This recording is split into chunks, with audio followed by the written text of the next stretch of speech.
Καλησπέρα και από μένα. Μία μικρή εισαγωγή πριν να ξεκινήσουμε την παρουσίαση ο Τομάς με τον γιο του, τον Τζέσι. Να σας πω απλώς ότι η Tequila Ocho έχει ξεκινήσει να διανέμεται στην ελληνική αγορά από την εταιρεία ΒΣ Καρούλιας. Εγώ ονομάζομαι Χάρης Πίσκος, είμαι υπεύθυνος για την Ocho Tequila. Οπότε η Tequila Ocho, η οποία ήταν πολύ απαγορευτική σαν τιμή και κάποιοι bartenders και κάποια μαγαζιά την έφερνα μέχρι τώρα γιατί ήθελαν να την έχουν στα ράφια τους. Τους δίνεται τώρα η δυνατότητα μέσα από την εταιρεία ΒΣ Καρούλιας να την αγοράσουν, να την ζητήσουν, φυσικά μέσα από την κάβα με την οποία δουλεύει το κάθε μαγαζί, είτε και μέσα απευθείας από τον Καρούλια. Αυτά ήθελα να σας πω εγώ, ότι η Tequila Ocho υπάρχει εδώ πέρα στην Ελλάδα πια, την εταιρεία ΒΣ Καρούλιας. Έχουμε και περίπτερο πάνω όπως ανεβαίνετε στις σκάλες, όπως μπαίνετε, αριστερά. Και αυτά από μένα, οπότε θα ακολουθήσει μία παρουσίαση αναφορικά με την Tequila Ocho από τον Tomas Estes, ο οποίος θεωρείται ο γκουρού της Tequila, και από τον γιο του, τον Τζέσι, ο οποίος έχει αναλάβει πολύ πρόσφατα την όλη διαχείριση του προϊόντος. Ευχαριστώ πολύ.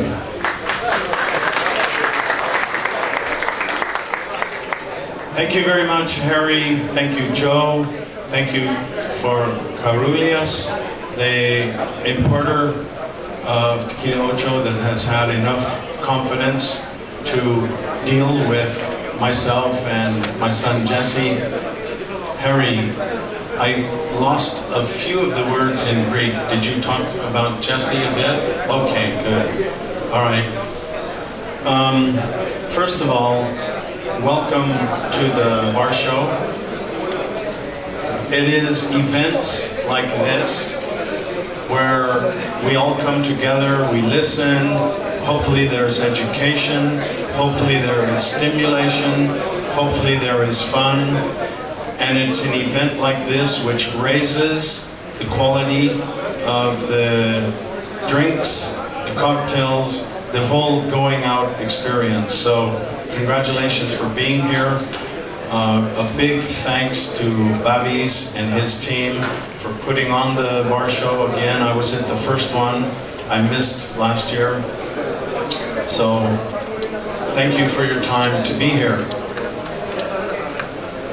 It is the occasion to launch my brand of Tequila Ocho, and to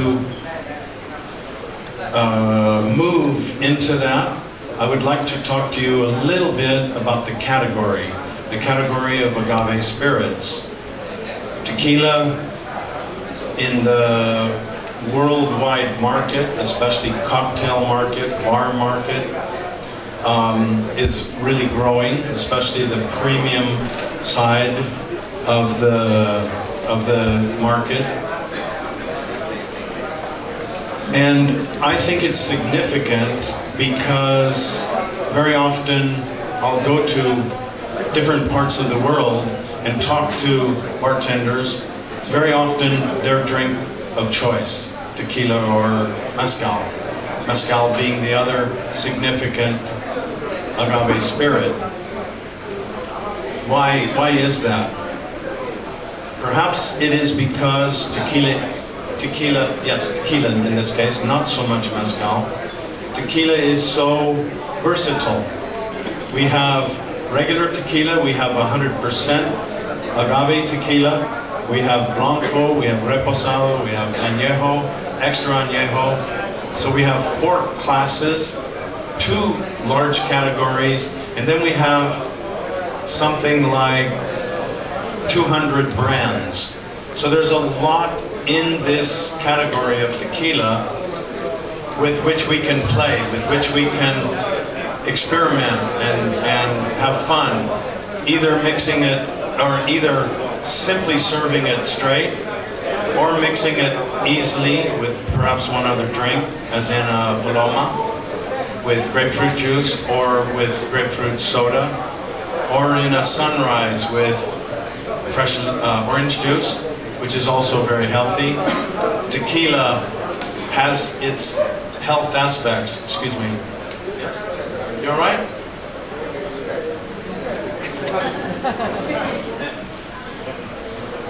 Thank you. The health aspects of tequila are based on this incredible plant called the agave. We are trying to get some images. Some of you know what an agave looks like. Actually, they grow here. I don't think wild, but they are cultivated here. They are those members of the lily family that are about this big. Here, I believe they have rather broad pencas or leaves like this. In Mexico, for the blue agave from which we create tequila, they're much thinner. So tequila, of the more than 200 varieties of agaves that are found around the world, only one is allowed to be used for the production of tequila, which is the Tequilana Blue Weber variety. For mezcal, tequila's relative. Mezcal, we can use many more varieties. The center of production of tequila is around the state of Jalisco, which is northwest of Mexico City. And for mezcal production, it's southern. It's into the city in the state of Oaxaca. This plant, this mezcal plant, is a real survivor. In the place where Ocho is grown, we have, in the summer months, much rain. So for 2.5, sometimes 3.5 months, there's even too much rainwater coming. For the rest of the time, there's virtually no water. So the plant survives with that. In fact, it's believed more and more as we're studying the plant that the more it stresses, the more that it strains, the more that it has to struggle to live, perhaps the more flavors it gets, the more sweetness, the more levels of flavor compounds, flavor components, which will go from the plant after its production into the tequila, or also into the mezcal. So it's a plant that's a real survivor. It grows, in the case of Ocho, 8 years about. Just imagine this plant with its roots in the Mother Earth, the highlands of Jalisco, where the altitude is about 2,000 meters. So when Jesse and I lived in France, where he grew up, we skied in the 2,000 meter altitude. Here, where Ocho is grown, it doesn't look so much like the Alps, the French Alps, but it's high plains, sort of like Clint Eastwood. I'm afraid probably most of you are too young to know the spaghetti western Clint Eastwood. Some of you have seen it, okay. So it looks more like that, high plains drifter. So up in that high region, the earth is very iron rich, a lot of minerals, and this agave is spreading its arms out to receive the Mexican sun for, again, an average of about 8 years. All of that energy is accumulated into the plant. And I imagine, Babis, hello. I imagine, and I'm not a scientist, I'm not a biologist, but I imagine that all of that sun energy collects in the plant and stays in it. So one of the things that's unique about the plant is that when it is made into a distillate, whether it's tequila or agave or mezcal, there are some other products called raicilla. I think I was talking to somebody about raicilla yesterday. Somebody had visited, Jorge had been visiting the raicilla country. Thank you, reminded me. So this is another type, another name for a distillate, a spirit made from the agave plant. All of these, I would suggest, Aristoteles, my friend, thank you for joining. You missed the best part, so don't be disappointed if I don't say anything humorous or fun or... I'm sorry that I lost it. You sorry what? That I lost the book. You found it all in the book, is that what you said? Sorry, what the book? What is it that you said? That I missed the part. I'm just teasing you, as you know. So,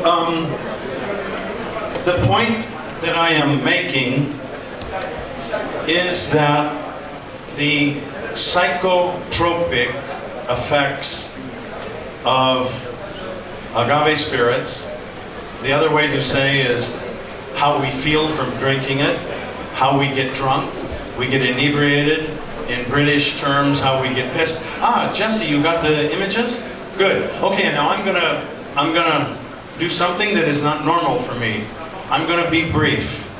I'm gonna not talk for hours and hours, although I would love to, because I'm very, very grateful that you're all here to share our story.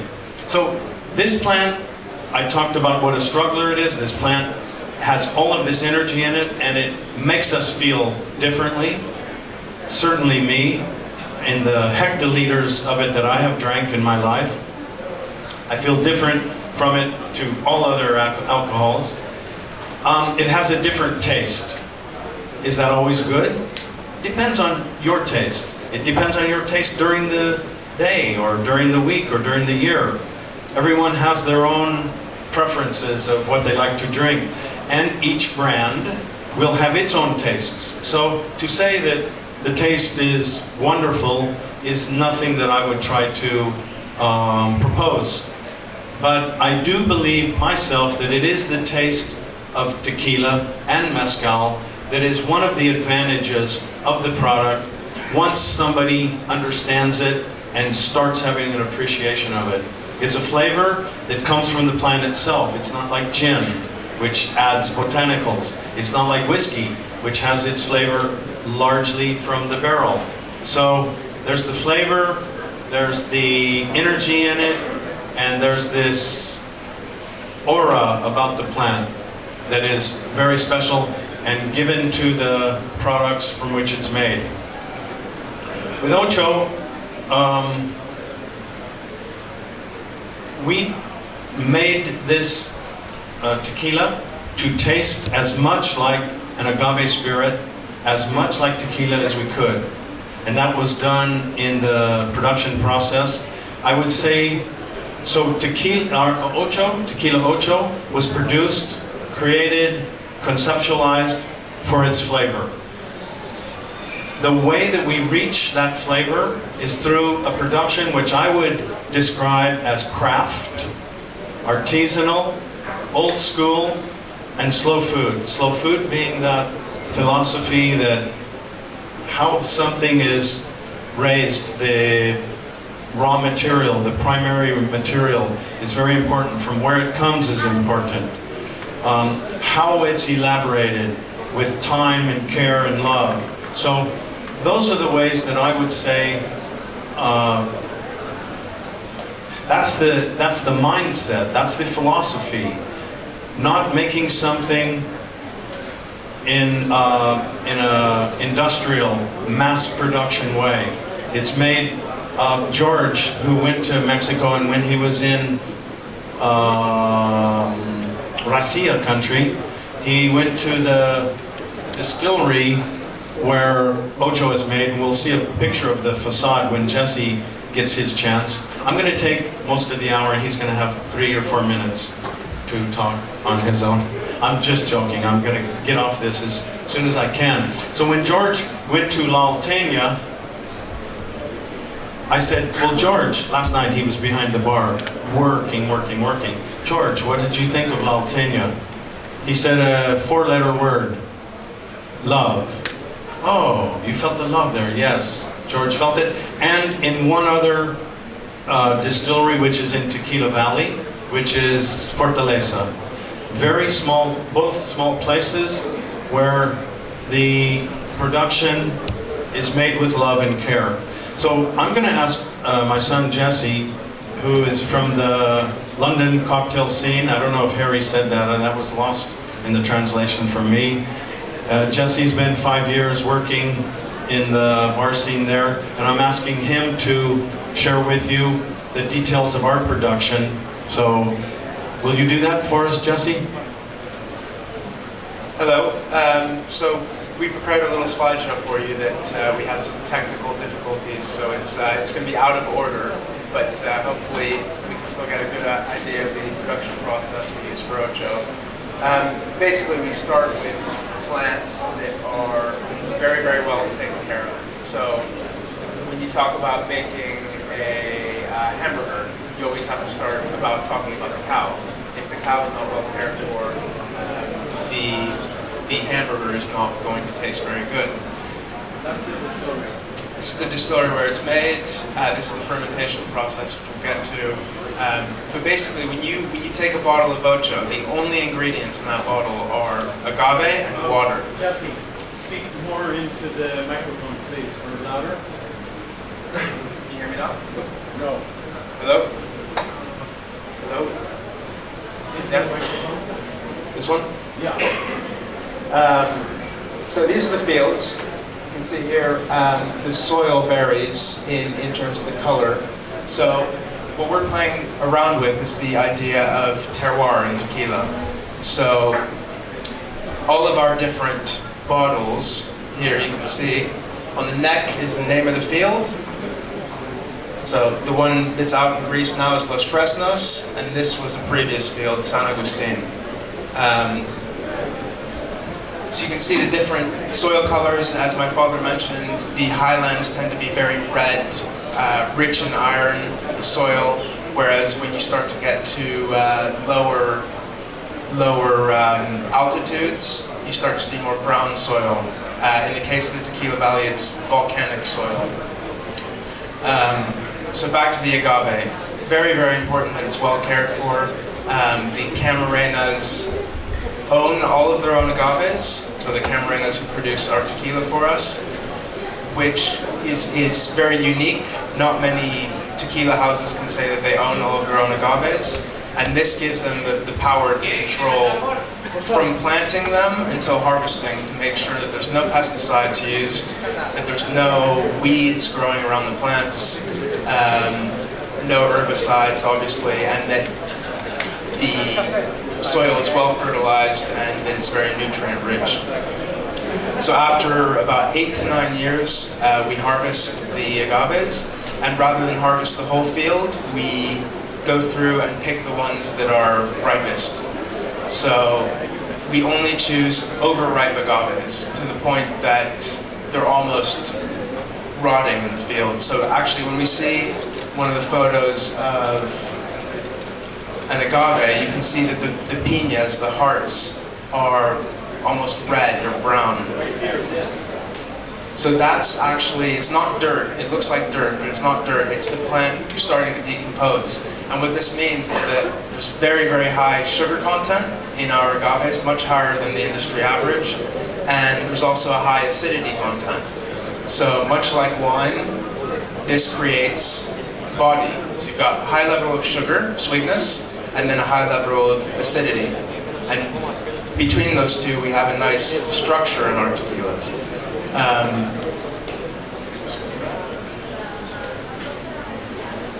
Again, apologies that they're all out of order. The next step in the production process after harvesting the agaves is to cook them. So you have basically a starch, a carbohydrate, that you have to convert to a sugar using hydrolysis. What we use is the most traditional technique, which is steam cooking it in a stone brick oven, so very low heat. We do it 80 to 85 degrees Celsius over 3 days, which again is a very long time to take to cook. 3 days in the oven, and they come out. These are the fibers, so skipped a step. But the cooked agave will look like this, but brown, basically. Brown, and it's very fibrous. And those are put through a roller mill. It's very similar to a sugarcane mill to squeeze the juices out. And the resulting liquid is called agua miel. I don't know if you've ever seen agave syrup there. So it's very similar to that. Very sweet, kind of like maple syrup or honey. And we cut that agua miel, honey water, with spring water that's found on the distillery locally. And this is to reduce the bricks to make it the ideal level for fermentation. And our fermentation is a natural fermentation, so we don't use a starter yeast and we don't use enzymes or anything to speed it up.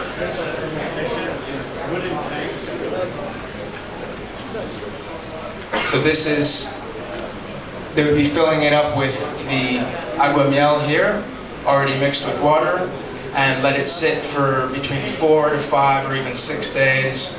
And this varies because it's uncontrolled, so we don't control the fermentation. You can see the open windows in the back, so those let in natural airborne yeast that'll contribute to the creation of what we call the mosto muertos, the dead must, once the yeast has eaten all the sugar.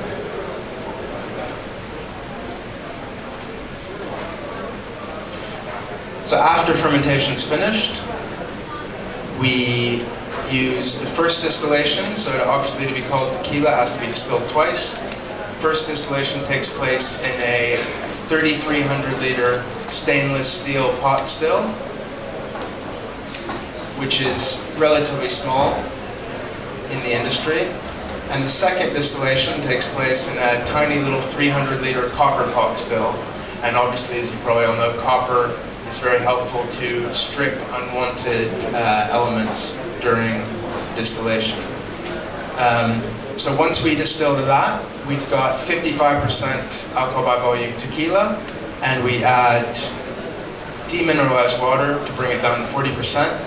The Blanco will go, so this is the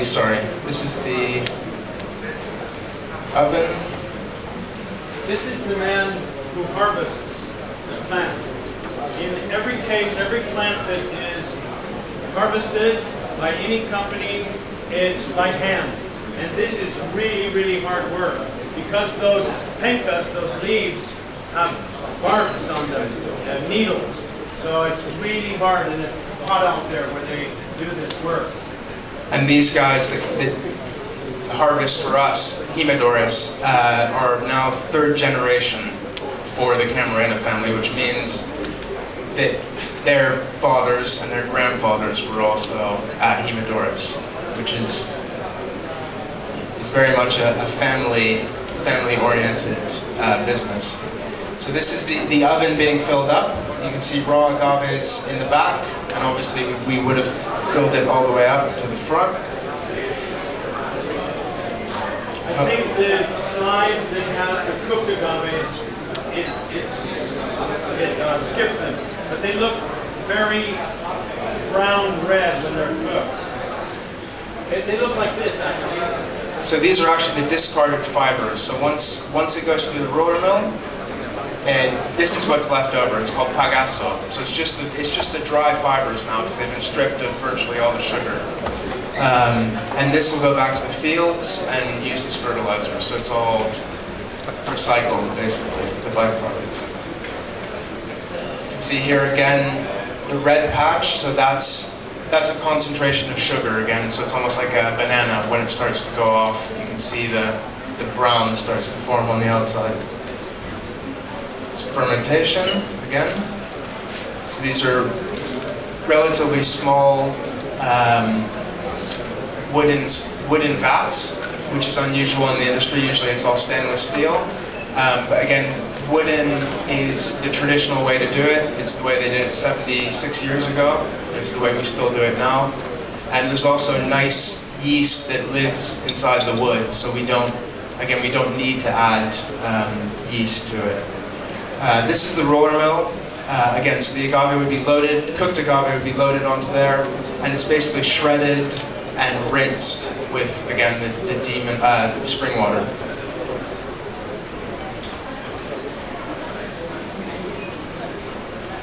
These are, before the agave is loaded into the oven, these are called cogollos. So these grow in the top of the agaves, and we, or the jimadores, remove them all by hand because it's thought to impart a bitterness in the final product, in the tequila, which again, you can see is a very labor-intensive process from beginning to end.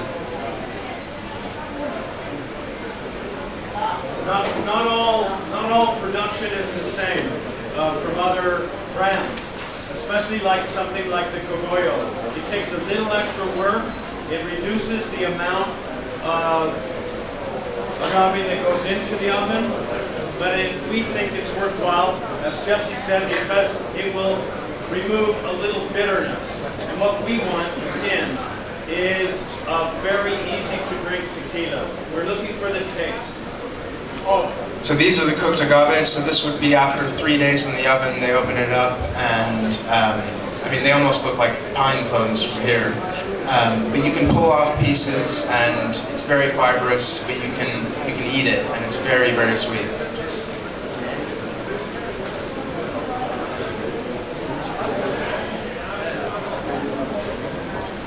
Again, here's the cooked agave heart. So these pieces here, which are actually the beginnings of the leaves coming out, this will be very fibrous, and then the center will be a bit softer. It's almost like a sweet potato, like a baked sweet potato. Very nice.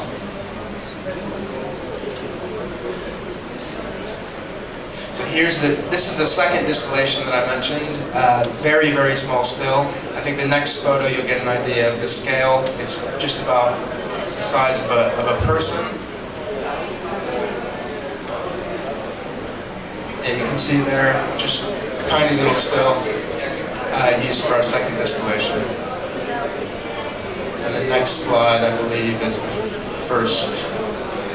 So this is the first distillation, stainless steel. So after distillation, the Blanco will just rest about a day or so in stainless steel, and then gets bottled after being diluted. And the Reposado, Añejo, Extra Añejo, and we also have some single barrels now. So those will all go into barrels that are all either Jim Beam, former Jim Beam barrels, or Jack Daniels. So this is the country at 2,000 meters. Do you see Clint Eastwood there, riding on his horse? That's what it looks like. Excuse me. So again, as my father said, the most important thing for us in this product is that the agave is the main flavor. So in terms of aging, we age basically the minimum for all of our products for each category, and we age only in very tired, what we call tired barrels. So not only have they been used for American whiskey once, which is the maximum that the American distillers can use them, but it's been used for tequila at least 5 or 6 times. And what this does, again, for us, is that it lessens the influence of the wood, which for us is desirable. If you look at our Reposado or Añejo, it is lighter than most other Reposados and Añejos.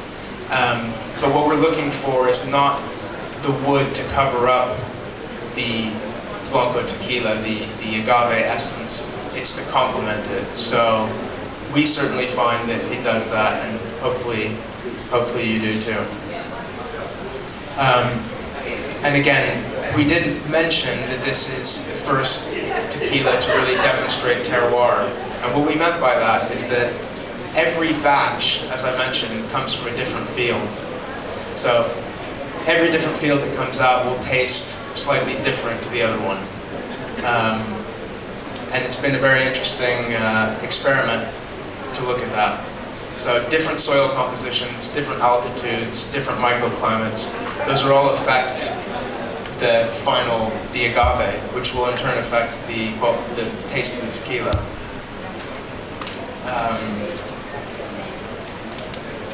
For instance, some fields had a much higher sugar content than others. So these are all the fields that we've done to date. This is the distillery here, this little alembic still. And Los Fresnos, you can see, is just right next to the distillery.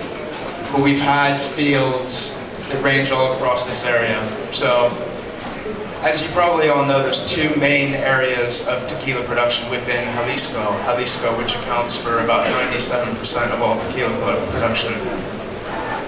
So we've got the Tequila Valley, where Jose Cuervo and Salsa come from, Herradura up there, yeah. And then on the other side, so going northeast, east is the highlands. So our distillery is very close to the town of Arandas, but other important towns are Atotonilco el Alto, which is where Don Julio and Siete Leguas are made, and another one called Tepatitlan. And between those three towns, they form what is called in the industry the golden triangle of tequila production and agave growing. So we're very lucky that most of our fields fall within that golden triangle. So again, this area is thought to be the best in terms of agave growing in the whole region. And this again is because of the soil type and also the weather. So it's very hot during the day and it's actually quite cool at night. So it's very much like grapes. If you have hot days, cooler nights, then it creates a higher sugar level and a higher sugar concentration, and what we find is a higher complexity in the final product. In case you need the pointer. All right. So again, this is our Blanco, unaged. Our Reposado, which is aged 8 weeks and 8 days. So 64 days, which is just above the minimum of 60 days for Reposado. Our Añejo is aged 1 year, which is exactly the minimum. And we do have a few other products that are not yet available here, but we do some kind of single barrels and an extra Añejo as well, which is 3 years. I think maybe we'll open it up now if anybody has questions.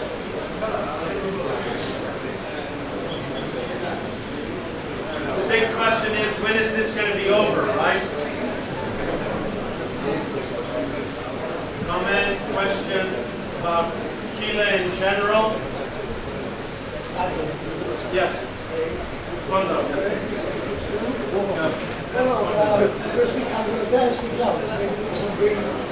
Okay. I'm so used to I'm so amazing that the tequilas at the minimum.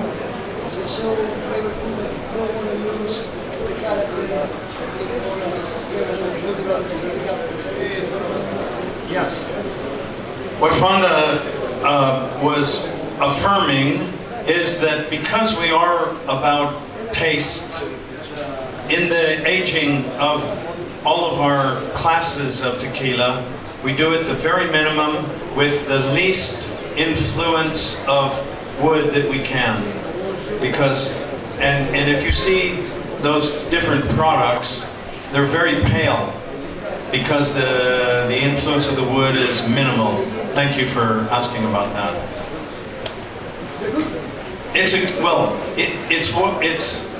We make the tequila that we want to drink, and it seems to, in the 5 years that we have been in the various markets, we've been here like 5 weeks. I think in the other markets it's about 5 years.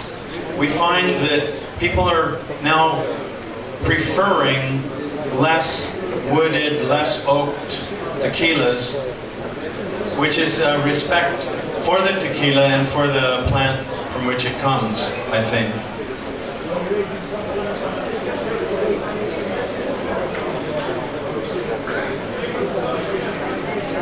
Yes, after waiting all that time, 8 years in the ground, respecting this plant, and now we are respecting from where it comes. So our idea, instead of making a tequila, which every time someone goes into the store they will find the same tequila, it will be different, just like wine, depending on which field from which it comes. So instead of consistency, we are looking for diversity. We are looking for differences. We are encouraging that, like the slow food idea. Thank you, Fonda. I think it's just about time to finish. Don't anybody start crying now because the show is over. So, once again, thank you so much for attending this bar show, because doing so raises the profile of the art that's going on here. I'm a great admirer and full of respect for your culture, for this city, and appreciate very much the opportunity to be here with you, to have brought my son, and to have you with Tequila Ocho in your market.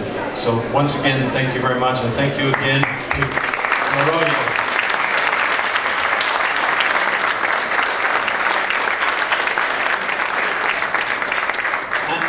Harry, I believe that after the show, people can come to the Carolias area and taste Ocho. So anybody that's thirsty, like me right now, can come up there and enjoy themselves, I hope. Thank you again. Thank you very much.